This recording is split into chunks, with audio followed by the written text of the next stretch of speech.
আল্লাহ রাব্বুল আলামিনের কাছে আমরা সকলে সিজদায় নত হয়ে শুকরিয়া আদায় করি যে মহান রব্বুল আলামিন জালেমের জুলুম থেকে মুক্ত করে মুক্ত স্বাধীনভাবে কোরআনের কথাগুলি শোনার মতো বলার মতো তৌফিক দিয়েছেন। সেই আল্লাহর দরবারে সিজদায় নত হয়ে শুকরিয়া আদায় করে বলি আলহামদুলিল্লাহ। লাখো কোটি দুরূদ ও সালাম বর্ষিত হোক মানবতার মুক্তির দিশারি সরওয়ারে আলম সাইয়্যিদুল মুরসালিন বিশ্ব নবী ও নেতা আল্লাহ রাব্বুল আলামিন যেই রাসূলকে এত সম্মান দিয়েছেন, এত ইজ্জত দিয়েছেন, পৃথিবীর সৃষ্টি থেকে নিয়ে শুরু করে এই পর্যন্ত আল্লাহ পাক কাউকে আরশে আজিমে ইনভাইট করেননি। একজন মাত্র মানুষকে আল্লাহ রাব্বুল আলামিন আরশে আজিমে দাওয়াত করেছিলেন, তিনি হচ্ছেন আমার আপনার নবী জনাবে মুহাম্মদ রাসূলুল্লাহ সাল্লাল্লাহু আলাইহি সাল্লাম। শহীদ ভাইদের রূহের মাগফিরাত কামনা করি। যুগ যুগ ধরে দ্বীনের জন্য, ইসলামের জন্য বুকের তাজা রক্ত ঢেলে দিয়ে যারা শাহাদাত বরণ করেছেন, 2024 গণঅভ্যুত্থানে যেই সমস্ত ভাই এবং বোনেরা বুকের তাজা রক্ত ঢেলে দিয়ে জীবনকে বিলিয়ে নতুন স্বাধীনতা ছিনিয়ে আমাদের হাতে দিয়ে তারা শহীদ হয়েছেন, আল্লাহ পাক যেন সমস্ত শহীদদেরকে শাহাদাতের সর্বোচ্চ মাকাম দান করেন বলে আমিন। আমার ভাইরা, আল্লাহ পাক পৃথিবীতে যত নবী এবং রাসূল প্রেরণ করেছেন সকলকে শরিয়া দিয়ে প্রেরণ করেছেন। কি দিয়ে প্রেরণ করেছেন? শরিয়া। শরিয়া হচ্ছে ইসলামের মূল ভিত্তি। শরিয়া মানে হচ্ছে, শরিয়া শব্দটা হচ্ছে আরবি, এর বাংলা অর্থ হচ্ছে আইন, বিধান, বিধিবিধান, নীতিমালা, পথ, পন্থা, পদ্ধতি, এটা হচ্ছে শরিয়া। শরিয়ার ব্যাপারে আমাদের বর্তমানে রাজনীতির অঙ্গনে বামপন্থী কিছু নেতারা সরাসরি শরিয়ার বিরুদ্ধে কথা বলা শুরু করেছে, ঠিক না? তারা বলছেন আমরা শরিয়ায় বিশ্বাস করি না। আমার প্রশ্ন হলো, যদি আপনি শরিয়ায় বিশ্বাস না করেন, আপনি বিবাহ করেছিলেন কোন পন্থা অনুযায়ী বলেন? আপনি শরিয়া যদি বিশ্বাস না করেন, আপনার ছেলে হয়েছে, মেয়ে হয়েছে কোন পন্থা, কোন শরিয়া অনুযায়ী বলেন? আপনি যখন মারা যাবেন, আপনি তো ইসলামী শরিয়া বিশ্বাস করেন না, আমাদেরকে বলতে হবে মরার পরে আপনাকে পোড়াবো নাকি নদীতে ভাসিয়ে দেব। যেহেতু আপনার শরিয়া মানেন না, শরিয়া অনুযায়ী আপনার জানাজার নামাজ আমরা আলেম সমাজ পড়বো না। আমার ভাইরা, শরিয়ার মূল ভিত্তি হচ্ছে চারটা। কয়টা? চারটা। এক নম্বর হচ্ছে কোরআন, হাদিস, ইজমা, কিয়াস। আপনারা বলেন এই কোরআনুল কারিমে 6666 খানা আয়াত রয়েছে। কোন মানুষ যদি এই কোরআনের 6666 আয়াতের মধ্যে একটা আয়াত যদি অস্বীকার করে, সে মুসলমান থাকতে পারে? রাসূলুল্লাহর কোন একটা হাদিস যদি কেউ অস্বীকার করে বসে, সে মুসলমান থাকতে পারে? ইজমা কিয়াসের কথা বাদই দিলাম, যে ব্যক্তি কোরআন এবং হাদিসকে অস্বীকার করেছে, শরিয়াকে অস্বীকার করেছে, আল্লাহর কসম করে বলি সে মুসলমান না, সে মুরতাদ হয়েছে। সরাসরি শরিয়ার ব্যাপারে আল্লাহ পাক কোরআনের মধ্যে বলেছেন, আল্লাহর কোরআনের বিরোধিতা যারা করবে, যেই সব বামপন্থী নেতারা কোরআনের বিরুদ্ধে কথা বলবে, তাদেরকে আমরা নেতা মানি না। তাদের নেতৃত্ব দেওয়ার কোনো অধিকার এই বাংলাদেশে নেই, যেখানে 90% মানুষ মুসলমান। আমরা আল্লাহু আকবার আজানে আমাদের ঘুম ভাঙে, ঘুমানোর আগে আবার নামাজ আদায় করে আল্লাহকে সিজদা দিয়ে ঘুমোতে যাই। সেই মুসলমানদের দেশ, সেই মুসলমানদের রূহ কোরআনকে যদি অস্বীকার কেউ করে বসে, ওই সমস্ত নেতাদেরকে আমরা কখনো মেনে নিতে চাই না। তাদের রাজনীতি করার অধিকার বাংলার জমিনে নেই। যারা ইসলাম মানবে না, শরিয়া মানবে না, আল্লাহর কসম করে বলে ওরা সরাসরি মুরতাদ হয়ে গেছে। ওদেরকে এই জাতির নেতৃত্ব আমরা দেখতে চাই না। এই জাতির নেতৃত্ব তারাই দেবে যারা নামাজ আদায় করে, যারা কোরআনের কথা বলে, যারা সুন্নাহ অনুযায়ী চলে, যারা কোরআনের আইন জমিনে বাস্তবায়ন করার জন্য কাজ করবে, তাদেরকেই আমরা আমাদের দেশের দায়িত্ব দিতে চাই। আমার ভাইরা, আল্লাহ পাক কোরআনের মাঝে শরিয়ার ব্যাপারে বলছেন, সুম্মা জাআলনাকা আলা শারিআতিন মিনাল আমরি ফাত্তাবি'হা ওয়া লা তাত্তাবি' আহওয়াআল্লাযীনা লা ইয়া'লামুন। আল্লাহ পাক বলেন, হে নবী, দ্বীনের ব্যাপারে আমি আপনাকে শরিয়া দিয়েছি, আমি আপনাকে নীতি দিয়েছি, পদ্ধতি দিয়েছি। হে রাসূল, এই শরিয়া প্রতিষ্ঠা করার জন্যই আপনাকে দুনিয়ায় প্রেরণ করেছি আমি। হে নবী, এই যে শরিয়া আমি দিলাম, পানি দিন, এই যে শরিয়া আমি আপনাকে দিলাম, এই শরিয়াত বাস্তবায়ন করার জন্য শুধু আপনি একা নন, আপনার পূর্বে যত নবী এবং রাসূলকে আমি প্রেরণ করেছি, সমস্ত নবী সমস্ত রাসূলেরা শরিয়ার প্রতিষ্ঠার জন্য কাজ করে গেছেন। সুবহানাল্লাহ। হে রাসূল, এই শরিয়ার উপরে আপনাকে চলতে হবে, শরিয়া দিয়েই আপনাকে জীবন গঠন করতে হবে। শরিয়ার বাইরে যাওয়ার সুযোগ আছে? নয়। যে কাফের মুরতাদ তার ব্যাপারে কোনো কথাই নেই, কিন্তু যে বলবে আমি মুসলমান, শরিয়া তাকে মেনে নিতেই হবে, ঠিক কিনা বলেন? আল্লাহ পাক বলেন শারআ লাকুম মিনাদ-দীনি মা ওয়াসসা বিহি নূহা ওয়াল্লাযী আওহাইনা ইলাইকা ওয়া মা ওয়াসাইনা বিহি ইব্রাহিমা ওয়া মূসা ওয়া ঈসা আন আকিমুদ্দীন। আল্লাহ পাক বলেন, হে নবী, আমি আপনাকে শরিয়া দিলাম, শারআ লাকুম মিনাদ-দীন, আপনার এই ধর্মের ব্যাপারে, আপনার এই দ্বীনের ব্যাপারে আমি আপনাকে শরিয়া দান করেছি। আর আমি নূহ আলাইহিস সালামকে নসিহত করেছি, নূহ আলাইহিস সালামকে আমি নির্দেশ দিলাম, মা ওয়াসা বিহি, আমি নূহকে নসিহত করেছি, নির্দেশ দিয়েছি। আল্লাযী আওহাইনা ইলাইকা, এখন আমি আপনার কাছে ওহী করতেছি, শুনেন। ওয়ামা ওয়াসাইনা বিহি ইব্রাহিমা ওয়া মূসা ওয়া ঈসা। হে নবী, শুধু নূহ আলাইহিস সালাম একাইকে দায়িত্ব দিয়ে পাঠাইনি, এরপরে আমি দাওয়াতের দায়িত্ব দিয়েছি ইব্রাহিমকে, মূসাকে, ঈসাকে, আর তাদের সকলকেই বলেছি আন আকিমুদ্দিন ওয়ালা তাতাফাররাকু, আল্লাহর দ্বীন কায়েম করবে, কখনোই গ্রুপিং তৈরি করবে না। সুবহানাল্লাহ। এই দায়িত্ব শুধু নবীদের নাকি আমাদেরও? ভালো করে বোঝেন, নবীদের না আমাদেরও? আল্লাহ পাক প্রথম বললেন নূহকে দায়িত্ব দিছি, দেওয়ার পরে বললেন ইব্রাহিমকে দিছি, এরপরে বললেন যে মূসাকে দিলাম, এরপরে বললেন ঈসাকে দিলাম। এখন রাসূলুল্লাহকে আল্লাহ এগুলো শোনাচ্ছেন যে হে রাসূল, এদেরকেও দিয়ে আসছে, এখন আপনাকেও দিচ্ছি, আন আকিমুদ্দিন, দিন কায়েম আপনাকে করতেই হবে। ওয়ালা তাতাফাররাকু, গ্রুপিং তৈরি করতে পারবেন না, মতবিরোধ তৈরি করতে পারবেন না, বিভক্তি তৈরি করতে পারবেন না, ঐক্যবদ্ধভাবে আল্লাহর জমিনে আল্লাহর দিন কায়েমের জন্য আপনাকে আন্দোলন করতে হবে। এই কথা কার? এখন আপনারা আমাকে বলেন, এই যে আল্লাহ পাক যে বললেন আল্লাহ পাকের জমিন আল্লাহ দিন কায়েমের আন্দোলন করা লাগবে, এই কাম শুধু আলেমরা করবে? এই কোরআন কি শুধু আলেমদের জন্য নাজিল হয়েছে? নাজিল হয়নি। কোরআন নাজিল হয়েছে হুদান লিন্নাস, সারা দুনিয়ার যত মানুষ আছে, মুসলমান অনেক দূরের কথা, সারা দুনিয়ার যত মানুষ আছে সমস্ত মানুষের জন্য কোরআন হচ্ছে হেদায়েত। সুবহানাল্লাহ। প্রিয় ভাইরা, এই জন্য আল্লাহ পাকের দিন কায়েমের জন্য আন্দোলন করা আমাদের জন্য ফরজ। কি বলেন?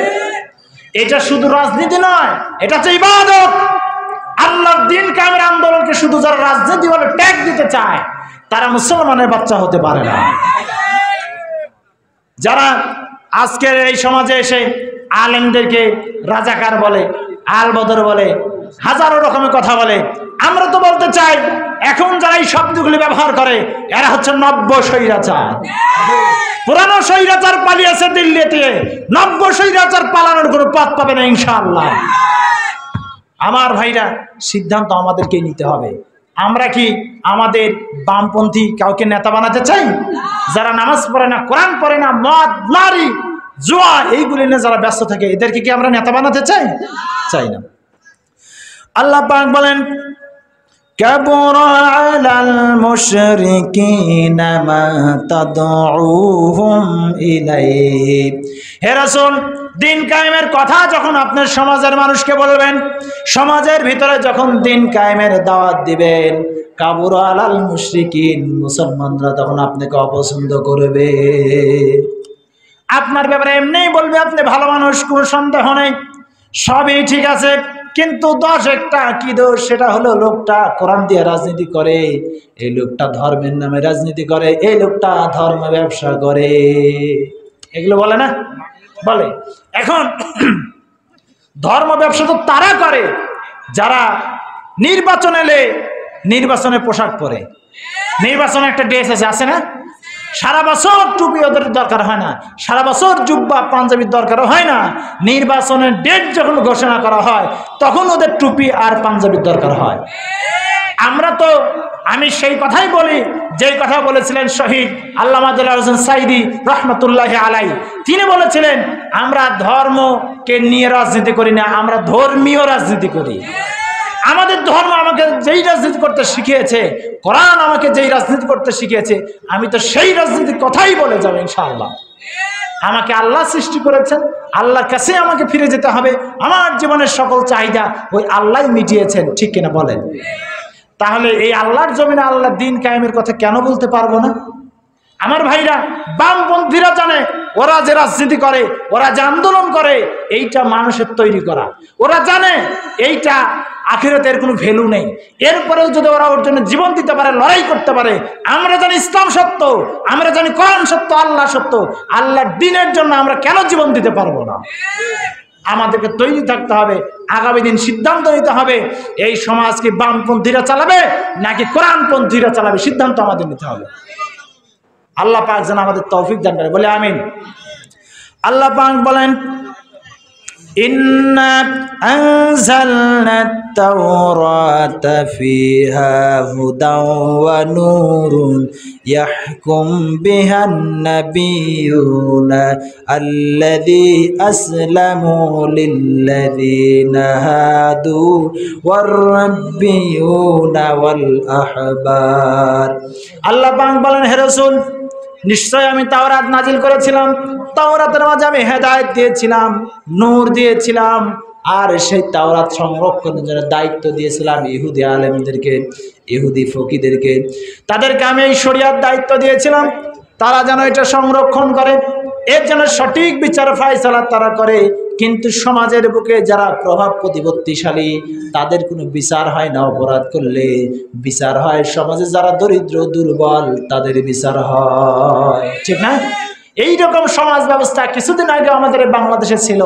যাদের টাকা আছে, পয়সা আছে, রাজনৈতিক একটা পরিচয় থাকার দরকার ছিল, তারা যদি 7 খুনও করে তাও মাফ, ঠিক না? তারা 7 খুন করলেও মাফ। কিন্তু মসজিদের ইমাম সাহেব মসজিদে কণ্ঠ ছেড়ে বক্তব্য দিতে পারে নাই, ঠিক না? আলেমরা তাদের প্রাণ খুলে তাদের কথাগুলি, বক্তব্যগুলো মানুষকে শোনাতে পারে নাই। অথচ এই দেশে খুনি, ডাকাতি, জেনাবে বিচারকারী তারা নির্দ্বিধায় স্বাধীনভাবে ঘুরে বেরিয়েছে। এ দেশের আলেম যারা ছিল, বিজ্ঞ আলেম যারা ছিল, তারা কারাগারে দিনের পর দিন পার করেছে, কারাগারে শাহাদাত বরণ করেছে, ফাঁসির মঞ্চে ঝুলে শহীদের নজরানা পেশ করেছে, ঠিক কিনা বলেন? আল্লাহ পাক বলেন, وَكَتَبْنَا عَلَيْهِمْ فِيهَا أَنَّ النَّفْسَ بِالنَّفْسِ وَالْعَيْنَ بِالْعَيْنِ وَالْعَنْفَ بِالْعَنْفِ وَالْأُذُنَ بِالْأُذُنِ وَالسِّنَّ بِالسِّنِّ। আল্লাহ পাক বলেন, আমি শরিয়াতে আমি শরিয়া দিয়ে দিলাম, আইন দিয়ে দিলাম, বিধান দিয়ে দিলাম। ওয়া কাতাবনা, আমি লিখে দিলাম আইন। আইনটা কি হলো? আন্নান নাফসা বিন নাফসি, কেউ যদি কাউকে হত্যা করে, হত্যার বদলে তাকেও হত্যা করতে হবে, এটাই হলো ন্যায় বিচার। ওয়াল আইনা বিল আইনি, কেউ যদি কাউকে আঘাত করে কারো চোখ নষ্ট করে দেয়, তাহলে তাকে আঘাত করে তার চোখ নষ্ট করে দিতে হবে। আল্লাহ পাক বলেন, ওয়াল আনফা বিল আনফি, কেউ যদি কাউকে আঘাত করে, জুলুম করে যদি তার নাক ক্ষতিগ্রস্ত করে, তাহলে তাকেও আঘাত করে তার নাক ক্ষতিগ্রস্ত করতে হবে। ওয়াল উযুনা বিল উযুনি, কেউ যদি কাউকে আঘাত করে তার কান ক্ষতিগ্রস্ত করে, আমি আল্লাহর বিধান হলো তাকে আঘাত করে তার কান ক্ষতিগ্রস্ত করে দিতে হবে। ওয়াসিন্না বিসিন্নি, যদি কেউ কাউকে আঘাত করে, জুলুম করে যদি দাঁত ক্ষতিগ্রস্ত করে ফেলে, আমি আল্লাহর বিধান হলো তাকে আঘাত করে তার দাঁত ক্ষতিগ্রস্ত করে দিতে হবে। এটা হলো আমার আইন। এই আইন কার? সবাই কথা বলেন, এই আইন কার? আল্লাহ পাক বলেন, ওয়াল জুরুহা কিসাসুন ফামা তাসাদ্দাকা বিহি কাফফারাতুন লাহু আল্লাহ পাক বলেন যাকে যেইভাবে আঘাত করা হবে, যাকে যেইভাবে আঘাত করে জখম করা হবে, একই রকম আঘাত করে জখম করে দিতে হবে। এইটা হলো আমি আল্লাহর পক্ষ থেকে ফয়সালা। এটা কার ফয়সালা বলেন? এইটা হচ্ছে আল্লাহর শরিয়া। এখন শরিয়তের কথা বললে কেউ কেউ বলে যে শরিয়তের কথা বলে হাত কেটে দিবে, আমাদের হত্যা করবে, রজম করবে। আরে ভাই, হাত কাটা ভয় করবে চোর আর বাটপারেরা। ভালো মানুষ কখনো হাত কাটা ভয় করতে পারে না। পারে? রাষ্ট্রের টাকা যারা নয়ছয় করে, সমাজের টাকা যারা, আমানত যারা খেয়ানত করে, হাত কাটার ভয় এইসব চোর ডাকাত তারাই করতে পারে। ঠিক কিনা বলেন? রজম করার বিধান আল্লাহ পাক দিয়েছেন, যারা জেনাবে বিচার করবে, অন্য নারী নিয়ে রাত কাটাবে, হোটেলে বিভিন্ন জায়গায় পতিতালয়ে যারা রাত কাটাবে, আল্লাহর বিধান হলো যদি ধরা পড়ে সাক্ষী অনুযায়ী তাদেরকে রজম করে হত্যা করবে। হত্যার ভয় তারাই করতে পারে পতিতালয়ে যারা রাত্রি যাপন করে। ঠিক কিনা বলেন? ওই সমস্ত নেতাদেরই গায়ে আগুন জ্বলবে শরিয়তের কথা বললে, যারা চুরি করেছে, জেনেবে বিচার করেছে, এই সমাজের মানুষের প্রতারণা করেছে, জুলুম করেছে।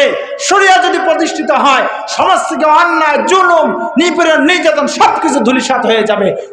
সোনালী সমাজ কায়েম হবে, শান্তি প্রতিষ্ঠা হবে। যে সমাজ প্রতিষ্ঠা করেছেন খোলাফায়ে রাশেদা, যে সমাজ প্রতিষ্ঠা করেছিলেন স্বয়ং আল্লাহ রাসূল। ঠিক কিনা বলেন? এই শরিয়ার কথা বললে ভয় তারাই করবে যারা আসলে চোর, যারা আসলে জুলুমবাজ। ঠিক না ভাই? মুমিন বান্দা, নিরপরাধ মানুষ, যারা ভালো মানুষ, তারা কি ভয় পেতে পারে? শরিয়া যদি প্রতিষ্ঠা হয়, সবার আগে উপকৃত হওয়ার কথা ছিল মুসলমানদের। ঠিক না? শরিয়া তো মুসলমানদের। দুঃখ জানানোর সত্য ভাইরা, শরিয়ার বিরোধিতা আজকে মুসলমানদের মধ্যে। আল্লাহু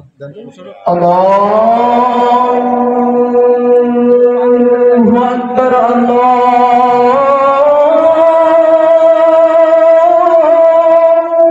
আকবার, আল্লাহু